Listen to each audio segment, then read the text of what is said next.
Tsy ilain'ny firenena ny crise politique hoy ny Premier ministre izay niantsony ny anajanona ny mpanohitra ny fambolena korontana. Nampitandrina ny mpanohitra ihany koa ny tenany fa mahafantatra ny zavatra rehetra ataon'ny mpanohitra. Tsy mpitondra mipetraka ara-dalàna ireo mpitantana any Madagasikara ireo, ka tsy izy ireo no tokony hanome lesona ny malagasy sy ireo mpisaitra politika hoy ny valikafatra avy amin'ny sekretera jeneraly ny antokotoko Madagasikara. Manoloana ny teny nataon'ny Premier ministre, nampitandrina ny mpanohitra, nilaza fa fambolena korontana no ataon'ny mpanohitra teny amin'ny anteny miera-toolona.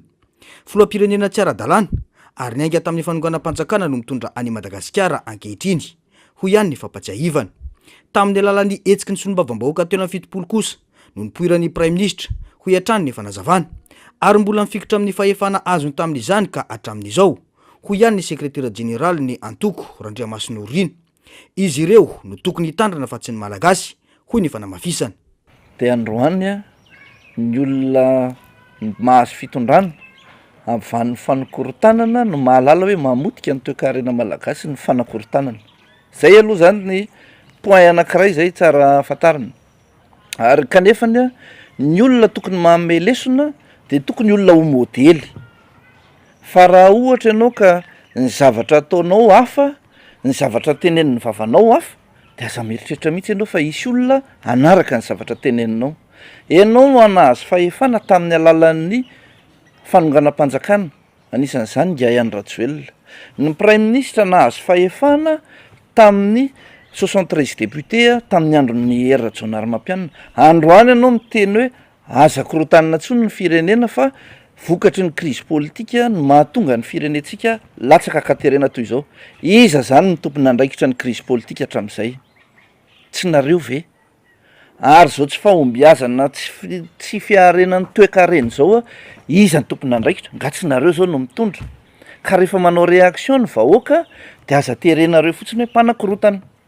Fa tsy isy vahoaka te hidina an-dalambe zany mahakasika ny jirama, mahakasika ny rano tapaka, mahakasika ny ataoko hoe ny fahasalaman'ny vahoaka. Tsisy te hanao an'izany. Ny vidim-piainana lafo sarotra. Fa matoa ny olona manao an'izany dia vokatry ny tsy fahombiazanareo sy fahaizanareo mitantana. Ny olom-pirenena tompoko amin'ny mahatany demokratika antsika zo fototra ary alovan'ny lalam-panorenana no miteny sy ny maneho hevitra ary mampiseho tsy fahafaliana rehefa ohatra ka misy tsy fahaiza mitantana ny mpitondra na tsy fahombiazana. Ka raha ohatra ka tianareo nisy ny filaminana, te hitazona ny toerana misy anareo ianareo dia alaminy ny fiainam-bahoaka ary mahatsapa mba ho tompona andraikitra sy responsable fa tsy manilika amin'ny hafa ny tsy fahombiazana foana. Ny malagasy no tompon'ny teny farany eto amin'ny tany sy ny firenena, hoy hatrany Irina Randriamasinoro namafy ary mananjo andray fanapahan-kevitra anovany zava-misy iainana izy ireo, hoy hatrany ity solombavambahoaka ity. Mila fiovana azo tsapaitanana fa tsy teny mamy na fanazavana manodikodina olana ny malagasy, hoy sy teny Randriamasinoro Niaiko manoloana ny fandarana manokana nataon'ny filoham-pirenena omaly, nilaza fa miasa mafy sy mangina ny tenany. Raha milaza fa miasa mafy ny mpitondra dia fanontaniana no napetraka ity olom-boafidy ity hoe aiza ny vokatra izany asa mafy mangina izany. Niteny ianao tamin'ny maly fa miasa mafy, miasa mangina, miasa ho an'ny vahoaka malagasy. Fanontaniana mba tiako hapetraka aminao mahasolo tena ny vahoaka malagasy ny tenako. Aiza re tompoko ny vokatra? Manoloana ny filazana fa Madagasikara dia efa mandroso dia mbola fanontaniana ihany no napetraky ny filoha-hevitry ny antenimieram-pirenena amin'ny malagasy hoe iza amin'ireo olom-pirenena no mahatsapa izany fandrosoana izany. Niteny ianao hoe fa mihamandroso ny vahoaka malagasy, fa mihamandroso Madagasikara. Fanontaniana mba tiako hapetraka amin'ny vahoaka malagasy rehetra 30 tapitrisa manerana ny Madagasikara. Iza re tompoko no mahatsapa an'izany fandrosoana izany? Ankoatra izay dia nilaza ity solombavambahoaka ity fa tsy mitady fahagagana na koa fampelezan-kevitra amin'ny mpitondra ny malagasy, hoy ihany sy teny Randriamasinoro Niaiko fa mitady fiainana tsara kokoa. Tsy mitady fahagagana avy aminao ny vahoaka malagasy. Au moins mba tsy tokony ny potehina ny toe-karena ny vahoaka malagasy. Tokony navelanao tamin'ny endry teo aloha talohany nandraisanao ny fitondrana ny toe-karena malagasy. Au moins tokony navelanao mihitsy tamin'ny endriny iny mba nampiadana ny vahoaka malagasy. Tsy mitady teny mamy, teny tsara lahatra avy aminao isan'andro, tsy mitady propagande avy aminao isan'andro ny vahoaka malagasy. Mitady fiainana tsaratsara kokoa ny vahoaka malagasy. Mbola tsy nisy fatapahan-jiro lava reny toy izao iainan'ny malagasy zao. Fampanantenana lainga foana nefa ny valitena azo avy amin'ny mpitondra fanjakana manoloana ny famahana ny olana izay miantraika amin'ny isam-batan'olona. Mampametra-panontaniana ny zavamisy hoy ny mpanolotsaina ny tanàna Clément Sarary Nirina. Satria raha ny taona 2024 dia nisy ny fanambina ataon'ny mpitondra, nilazana fa ampitomboana avy roa eny ny famokarana herinaratra teo aloha, izany hoe 400 megawaty. Tsy izany anefa ny zavamisy tena iainan'ny malagasy ary vao maika aza tena sarotra ny raharaha. Entina haniliana andraikitra hialana olana amin'ny fatapahan-jiro lava reny sy mateti-piavy ny filazana ny fahaverezana camion citerne 12 mpitatitra solika tany amin'ny lalam-pirenena faharoa ho ihany ny fanehoan-kevitra. Tokony hahatonga saina ny malagasy ny fomba fitantanana izao fitondrana izao ny firenena hoy ny fanazavana satria manao izay amtehana ny fivelomana isan'ny tokantrano.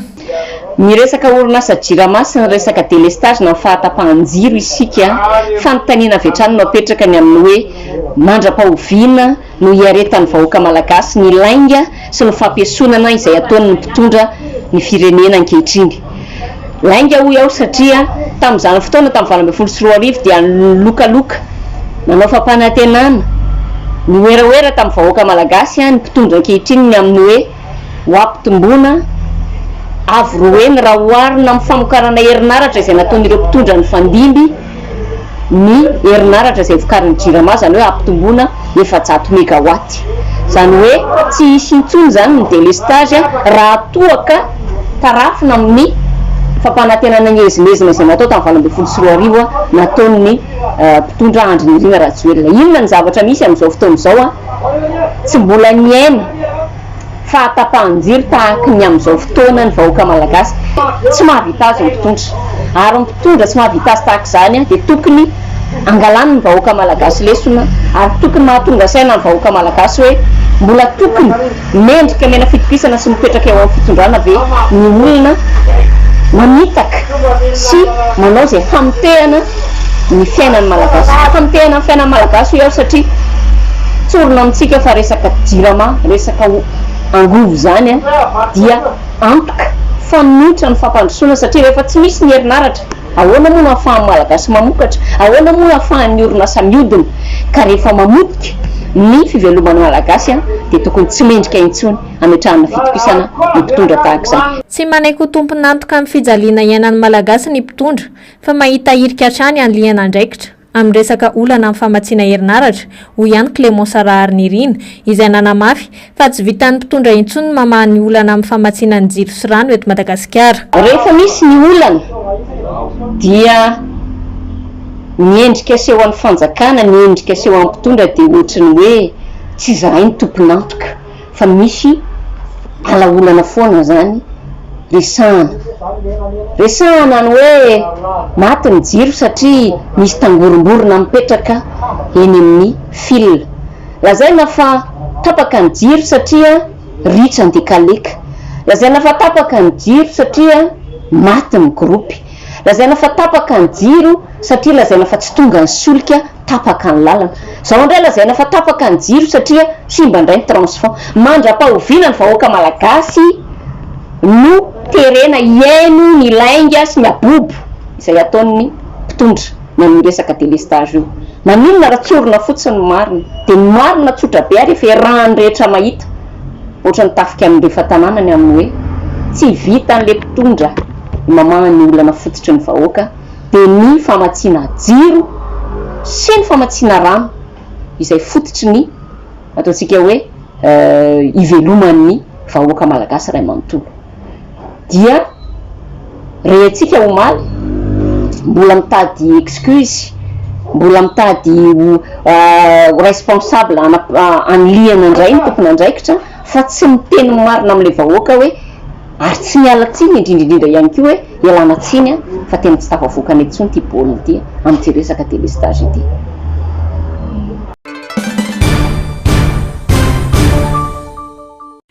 Ny fantoka tamin'ny ara-politika sy ny tsara ho fantatry ny mpikatroka no nomena ny mpikatroka toky Madagasikara eto Tomasina.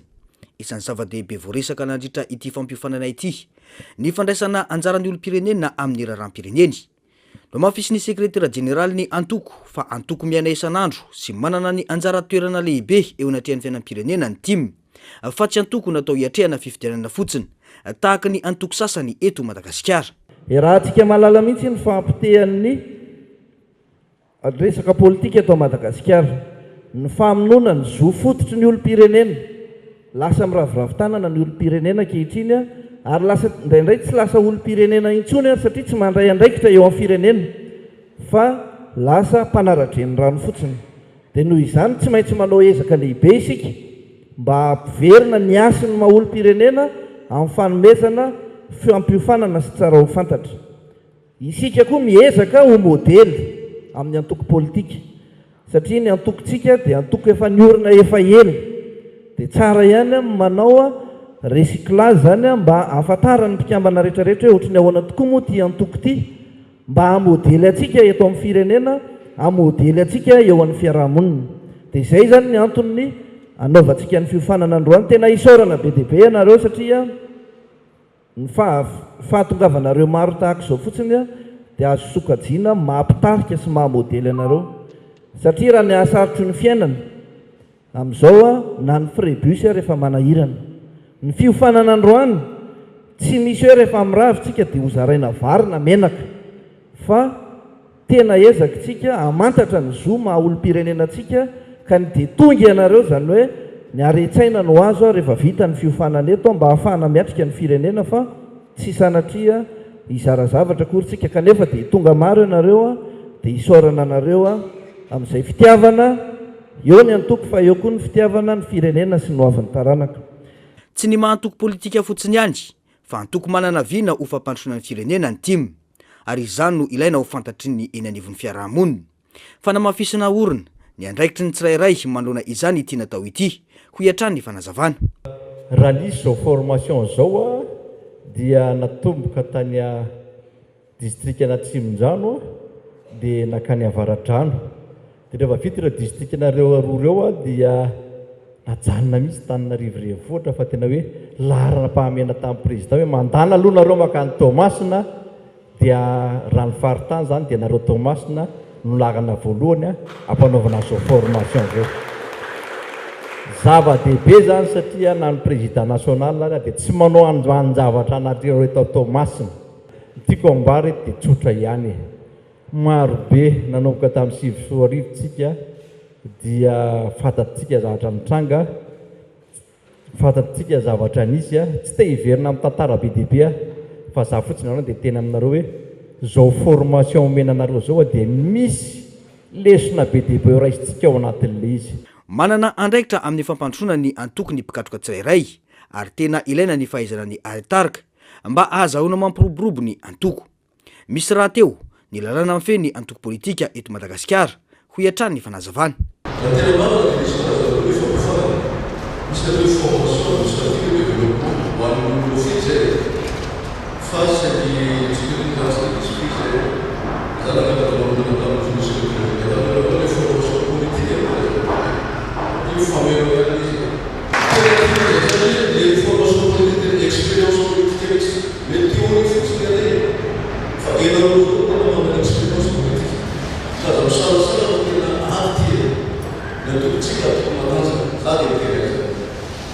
Ny zara roa ny avaka tsara arak'izany ny fampiofanana natao tamin'ireo mpikatroka teto Tomasina, teo ny lafiny ara-pitantanana ary teo ihany koa ny lafiny ara-politika. Ireo mpitarika ny fokotim, ny komtim, ny distim ary ireo olom-boafidy eto Tomasina no niatrika ity fampiofanana izay notariny pro-politika tim nasionaly ity. Nisy moa ny fametrahana fanontaniana avy amin'ireo mpitarika izany izay naray ny valiteny avy amin'ireo pro-politika fohibe.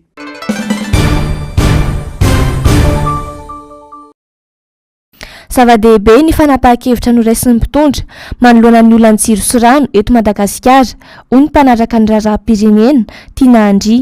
Na izany aza nefa dia efa tara ny fahatongavan-tsain'ny filoha satria nandrasana efa misy ako ny goavana eo amin'ny fiarikarian'ny malagasy ny olan'ny angovo vao nandray fanapahan-kevitra izy. Antenana araka izany ny fanarahany eo anivon'orinasa JIRAMA ireo paikos toromarika mba hamahanaraka izay aingana ny olan'ny jiro sy rano eto Madagasikara, ohatra ny fanazavana. Da tena zava-dehibe mihitsy ny nandrasana Andriamatoa filoha fanazavana ny amin'ity resaka JIRAMA ty. Tokony efa ely reny Andriamatoa président efa nandraisana vandraikitra tamin'ireny fa tsy andrasana tena hoe tena efa tena mbiakoditra ohatr'izao satria tsika efa tena na ny any amin'ny traiteur na ny hôtely na inona tsisy mandeha amin'izay lolo mihitsy ny fiarikarena. Nao moa mandefa baika ao amin'ny staff'ny JIRAMA sy ny hoe mpitatana ny JIRAMA ny amin'izay mety hoe amahana ny olana aingana ka mino fa tena ho voapitra ary arahan-jareo ny toro lalana zay omenao azy satria tena tsy mety tsony mihitsy nyty sady tsisy rano tsika no tsy isy jiro tsika no faran'izay mandry tsika tena tsy hita amin'ny malagasy tso zay ainana Andriamatoa filoha. Andrasana araka izany izay ho fandraisana andraikitra manoloana ny olana jiro sy rano eto Madagasikara izay tsy mety nahitam-baolana mandrak'androany kanefa efa antaonany maro. Tsy ny fampanantenana intsony araka izany no andrasan'ny malagasy fa ny porofo mivaingana sy hita maso.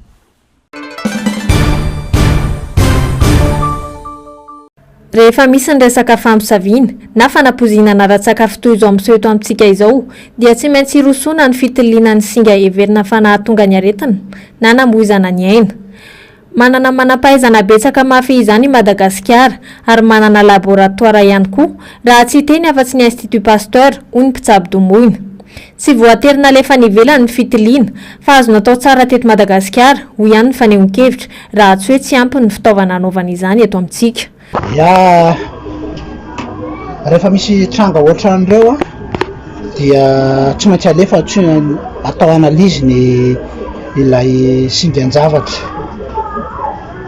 Misy ny laboratoire eto Madagasikara ary manam-pahaizana be dia be amin'izany tsika eto Madagasikara. Raisika fotsiny hoe zao Institut Pasteur afaka manao an'izany mety hoe fijeriko azy zany alaina zany ilay échantillon dia amena ny Institut Pasteur dia ny Institut Pasteur no mandefa manao an'ilay analizy any an-dafy.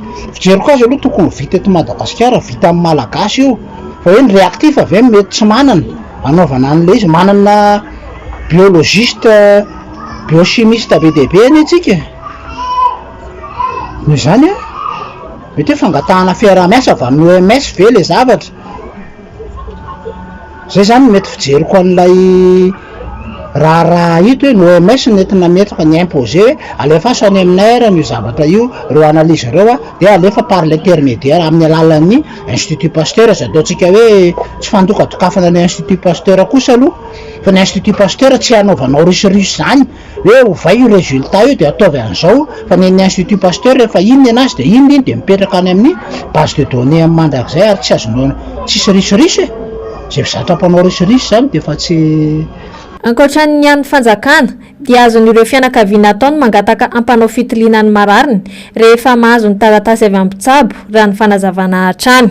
Ary azon'ny fianakaviana atao kokoa ny maka ny amin'ny alalan'ny mpitsabo sy ny médecin légiste ny manao an'ilay analizy miaraka amin'ny zay laboratoire eritreretina alefa ny an-dafy moa matetika zany dia zareo no mamoaka an'ilay izy nety misy fangatahana avy amin'ny fianakaviana zany hijerena ny antony marina na avy amin'ny fitsarana na avy amin'ny fianakaviany ny avoakan'ilay victime ny netina angataka hoe aleo aka an'ilay échantillon miaraka amin'ny dokterany dia nalefa ilay izy dia mba hisorohana ny intervention ny olona tsy fantatra dia hoe alefaso any an-dafy ara ilay échantillon n'ilay sakafo na amin'ilay vatan'ilay olona zay moa ny antsoina hoe expertise médico-légale ao anatin'ny sehatra ny médecine légale lany dia any ny fantatra fa manana ny service manokana spécialisé amin'ny criminologie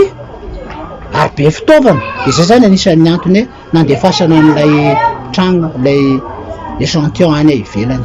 Mahakasika ny resaka fanampozinana ratsakafo ny tranga tany Mahajanga sy Toamasina kosa indray dia ina ho botulisme alimentaire nahavo ireo olona, izany hoe pozina mahery vaika azy tamin'ny alalan'ireo sakafo notehirizina kanefa niovaova ny fomba fitehirizana azy ka nivadika ho pozina mamolon'olona ao anatin'ny fotoana fohy raha ny fanazavana. Ya, mampalahelo tokoa le zava-misy fanampozinana ara-tsakafo tena hoe pozinina amin'ny sakafo. Nefa ihany kokoa raha ohatra hoe raha ny fijeriko anazy zany zao hoe tsy de mba trangana botulisme reo olona io inona ny zavatra miseho eny botulisme zany hoe poison tena dangereux be ao anatin'ny fotoana vitsy amin'ny alalan'ireo conserve ireo sakafo amby fotsiny hidy ireo ka rehefa mibotsina na miovaova be ny hafanan'ireo zavatra ireo mafana mangatsika mapetraka toerana mangatsika dia naverina tao amin'ny réfrigérateur ny congélateur mafana be dia mangatsika be dia lasa mivadika pozina ary tena mamono olona be dia be ao anatin'ny fotoana vitsy satria mahatonga ny antsoina hoe infection alimentaire collective sy zavatra an'izao teto Taninarivo aloha zany zay ary anisan'ny mahatonga an'le hoe fa maninona ireo olona ireo hatramin'izao no tena mbola sarotra be mamelona anazy. Noho izany ny fanampozinana ara-tsakafo ireo dia mety avy amin'ny alala zay mety izay tranga zay hoe ny antony anisan'ny nahatonga hoe aleo alefa atao analyse any ivelany amin'ny alalan'ny laboratoire mety tsy laboratoire ray any na roa mety mandray tanana an'io hoe azo atao mihitsy manko zany mba hisoroana analyse io le échantillon anankiray dia miara alefa amin'ny laboratoire amina laboratoire mpanao analyse maromaro dia miara mamoaka reo tsy ary ifampiresaka satria samy tehiaro ny antsoina hoe honneur ny voninahitra ny firenena tsirairay sy ny laboratoire tsirairay avy dia inona ny zava-tombotsoa amin'izay hita hoe mitovy ve le zavatra mivoaka samy fanipaka sa samy nahita ny hitany dia zay zany hoe io fanampozinana ara-tsakafo tena fanampozinana marina fa mety involontaire sa volontaire le izy raha ohatra ka aloha tsy hanoran'le fanaovana an'le zavatra satria lasa isy olona hianatra anao an'le zay izy fa involontaire kosa raha tsy na dia zay zavatra zay mbola zay moa anjaran'ny manam-pahefana no mijery nefa ny côté anampitsambo zany ny anay manao ny antsoina hoe interrogatoire. Andrasana araka izany ny anaran'ny singa namoan'olona tanatin'ny sakafo teny Ambohimalaza. Andrasana koa ny valin'ny fanadihadiana namozana ain'olona ka zaza roa taona ny ray tany Mahajanga. Andrasana ihany koa ny valin'ny fanadihadiana momba ny zavatra niseho tao Toamasina. Raika amin'ny 20 hatreto ireo namony ainy vokatry ny fanampozinana niseho teny Ambohimalaza ny asabotsy lasa teo. Mampametra-panontaniana ny zava-miseho hoy Clémence Rarinirina. Tato ato manko rehefa akaiky fety tahaka izao dia misy loza ahafatesan'olona maro eto amin'ny firenena. Ankilany tsy mitsampy tombo ireo mamony ainy noho iny raharaha iny sy ny resaka fanampozinana ara-tsakafo izay hita amina faritra maromaro. Mijanona amin'ny fampanantenana fotsiny ihany anefa ireo lazaina fafandraisana andraikitra. Miandry ny tena asa ny vahoaka hoy ihany Clémence Rarinirina mpanolontsain'ny tanàna Antananarivo. Mampametra-panontaniana ihany mora ny zavatra nisy hatramin'izay teto amin'ny firenena satria tsaroantsika tsara angamba ilay fisian'ny fifanosehana teny Mahamasina izay tanatin'ny vanim-potoana ny asaramanitra tahaka izao ihany koa izay lasa misarika ny sain'ny mpanara-baovao amin'ny hoe fa dia nahoana loatra no isaky ny misy ny fety eto amin'ny firenena dia tafaroboka amina andro manjombona foana izany fanamariana sy fankalazana izany. Ny zavatra mampalahelo ao anatin'izany fahoriana misesisesy izay amafisina tranony amin'ny hoe mampalahelo tokoa ny zavatra mahazo an'ireo fianakaviana ireo manana ny nodimandry dia hoe ny fanjakana raha ny fietsika asehony ety avelany ankehitriny izay rahantsika rehetra mahita dia ohatrany hoe manamaivana mba tsy tenenana mihitsy ary hoe manao tsinotsinona n'ilay fahoriana mianjady amin'ilay vahoaka malagasy. Dia to ireny rahantsika mahita ireny ny tabataba fimenomenomana ireo olona manana ny marary hoe manahoana sy manahoana moa fandraisana tanana eny anivon'ny hopitaly sy ny sisa.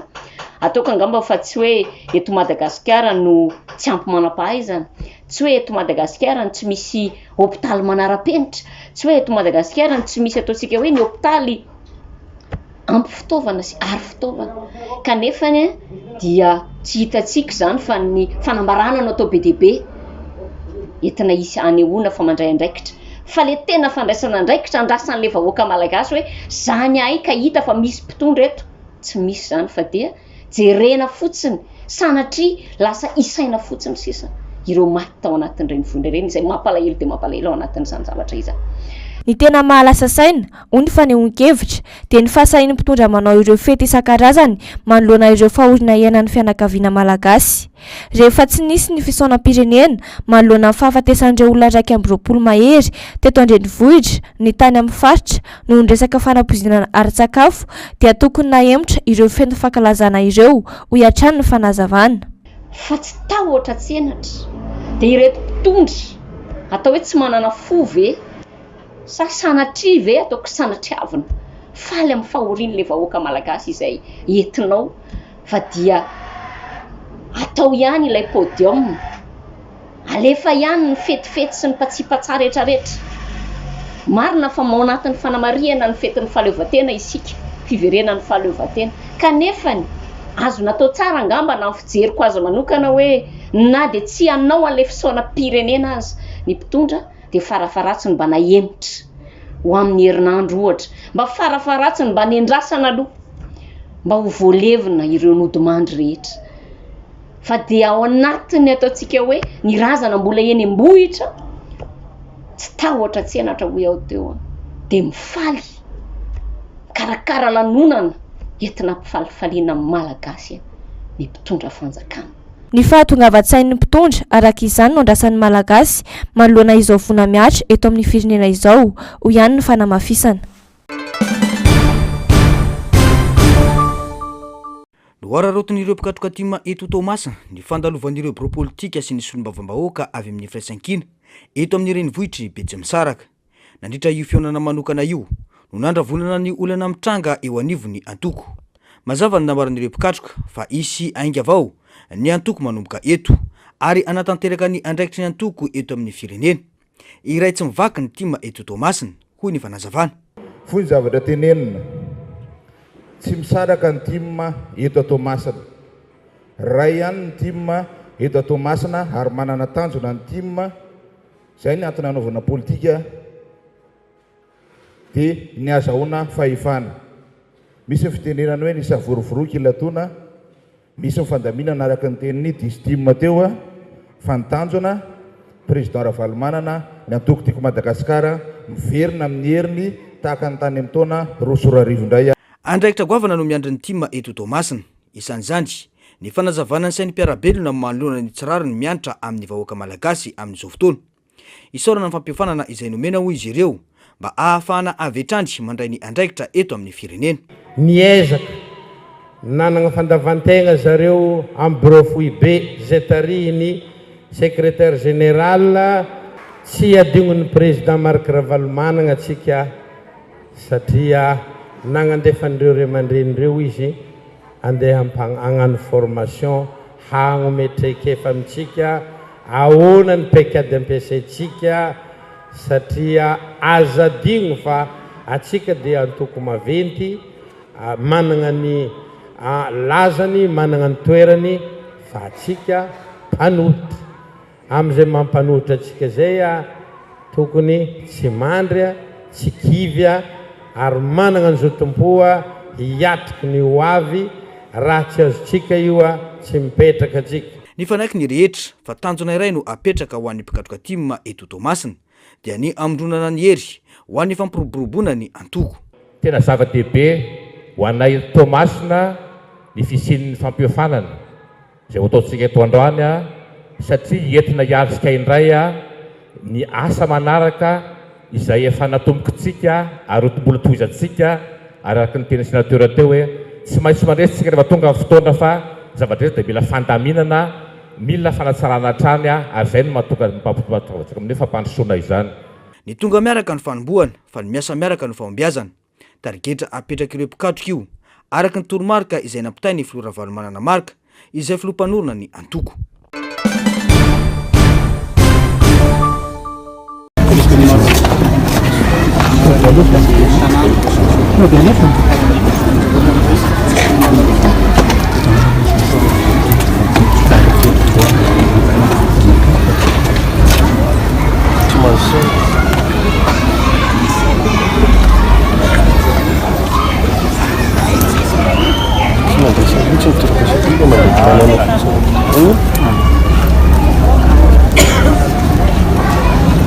polisy communal misy 20 mahery eo no miasa ho andreo mponina sy ny tanàna eto anivon'ny komina Alasora.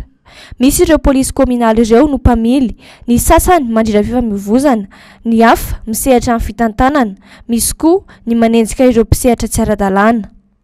Raha ny fanazavana dia tsy mahasahana ny filan'ny mponina ireo polisy munisipaly ireo ka eo am-pikarakarana ny fandraisana polisy communal vaovao hanampiana azy ireo ny komina Alasora amin'izao. Nakasitrahan'ny komina izy ireo Mianadahy androany. Raha nisan'ny polisy communal eto amin'ny komina Alasora amin'izao fotoana izao 20 mahery eo nisany. Ho an'ny mponina 7 alina. Tena tsy ampy zany ary ny polisy communal dia mandray ny andraikitra rehetra izay tokony atao eo anivon'ny komina Alasora. Misy ny polisy communal izay chauffeur mandeha mitondra an'ireo camion reny mandroaka ny fako eny, misy ny polisy communal izay mandrindra ny fifamoivoizana, misy ny polisy communal izay manenjika an'ireo fanorenana tsy ara-dalàna ato anatin'ny commune. Fotoam-bavaka moa no namariana ny 20 taona nijoroan'ny polisy communal sy ny fisian'ny fotoam-bavaka niarahan'ireo mpiasa teto amin'ny komina ambanivohitra Alasora. Fotoana ihany koa nanolorana solom-body akoho ho an'ireo zokiolona 15 taona no mihoatra miisa 390 sy 4 arivo. Zavatra androany moa zany dia fotoam-pankalazana ny 20 taona ny polisy communal teto Alasora sy ny fampiompivavahana izay niarahana tamin'ny FFKM dia teo ihany koa moa zany ny fankalazana 20 taona nisy ny vondrom-bavaka, izany hoe ny vavaka izay ataon'ny commune zany mpiasan'ny commune isaky ny alatsinainy maraina nandritra an'izay 20 taona. Miisa 390 arivo ny zokiolona ato anatin'ny komina Alasora 15 taona mihoatra no nahazo an'izany solom-body akoa avy amin'ny ben'ny tanàna sy ny mpanolotsaina eto amin'ny komina Alasora izany. Tanora malagasy mpitarika folo voafantina hisitraka amin'ny vanjam-piofanana Mandela Washington Fellowship 2022 Mami Olive Abraham ho any amin'ny Bridgewater State University, Ashley Razafin-Drabendrina Arfer any Michigan State University, natolotra Raslof John Arizona State University, Nirina Bintsura Situarson ho any amin'ny Rutgers University, Arime Sylvia Randrianarivo Texas Tech University, Ravakandriana Irina Randriana Armanana ho any amin'ny Georgia State University, Ravosaina Ntsivandria Tsitoaina ho any amin'ny University of Tunisia, Saloiandrianoron-Jatovo Purdue University, Njakamaro Sorandriambololona ho any amin'ny University of Texas any Austin, ary Anjaravakinony Tahiry Miamina ho any amin'ny University of Yola. Ivitoeram-piofanana sy University Amerikana miisa 20 no handray ireo mpandray anjara 500 manerana any Afrika ka hanome fiofanana azy ireo mandritra ny 9 herinandro. Tanjona amin'izany ny hanamafisana ny fahaiza-manaony amin'ny alalan'ny fianarana akademika arahina atrikasa fampiarana sy tantsorika ary fifanakalozana amina mpitarika sy vondrom-piarahamonina Amerikanina. Aorian'ny fiofanana dia mpandray anjara 520 amin'izy ireo no voafantina hiroso amin'ny fianarana asa mandritra ny 4 herinandro any amin'ny fikambanana na orinasa tsy miankina na koa rafim-panjakana samihafa any Etazonia. Misy amin'izy ireo no handray anjara amin'ny fandaharana samy mainty molal'ity vatsim-piofanana ity. Fandaharana samiavaka indrindra amin'ny tetikasa Young Africa Leaders Initiative ny Mandela Washington Fellowship izay niatomboka ny taona 2012 ary manamarika ny fahavononan'ny Etazonia no ananoavin'ny Afrika ho anisan'ny fototra iorenan'ny filaminana sy fandrosoana maneran-tany. Maherin'ny 207 arivo ny isan'ireo tanora mpitarika avy aty amin'ireo firenena aty Afrika Atsimon'ny Sahara nandray anjara tamin'ny Mandela Washington Fellowship.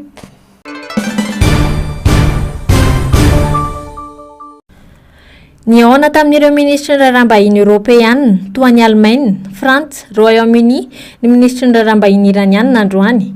Tanjona ny hamerenana fampidiniana ahazoana fifanarahana matanjaka sy marotra kokoa raha ny fampitambavaon'ny Quai d'Orsay. Manay ny tombon'ny fifindramonina ny Europa ny filoha Turka, mampitandrina ny mety sy ny fipitiana nukleary koa i Recep Tayyip Erdogan raha ny fampiantso atarby tamin'ny chancelier Allemagne ny Friedrich Merz. Etsy andanin'izany mitoy ny fifanafiana eo amin'ny Israel sy Iran. Tanatina teny mita ohatra dia nilaza ny tafika Israeliana fa nahavita nandaroka bomba atoby miaramila maro any Iran toy ny tany amin'ny tany Tabriz avaratra andrefana sy Kermasha any andrefany Iran. Fiaramanidina mpiady 520 no namotika ireo fotodrafitra asa 530 natao fitehirizana sy fandefasana misila iranianina. Mankasitraka ny ady ataon'ny Israeliana Iran ny Israeliana na dia tsy dia mankasitraka ny politika ny Prime Ministre Netanyahu. Any Iran ndray dia rehefa avy ny ombavaka toy ny fanao isan-kerinandro dia olona narivony nidina an-dalambe tao Teheran androany manohitra ny fanafihan'ny Israeliana ary manohana ireo mpitondra iranianina araka ny sary vaovao navoaka ny fahitalafi-panjakana iranianina. Raha ny sary miparitaka dia nilanja ny sainam-pirenena iranianina sy ny any Hezbollah ireo vahoaka nanao fihetsiketsehana. Sy fantatra intsony anefa izay marina sy diso satria voatontohina tanteraka ankehitriny ny fahazon'ny vahoaka Israeliana sy iraniana vaovao. Nanomboka tamin'ny alarobia lasa teo dia tapaka avokoa ny internet ao Iran. Sahirana tanteraka ny iranianina amin'ny fifandraisana amin'ny any ivelany. Ito ny sivana ratsy indrindra teo amin'ny tantara hoy ny fitantaran'ireo mpiaro-ny zo nomerika na ny WhatsApp na ny Telegram dia tsy tafiditra intsony any Iran.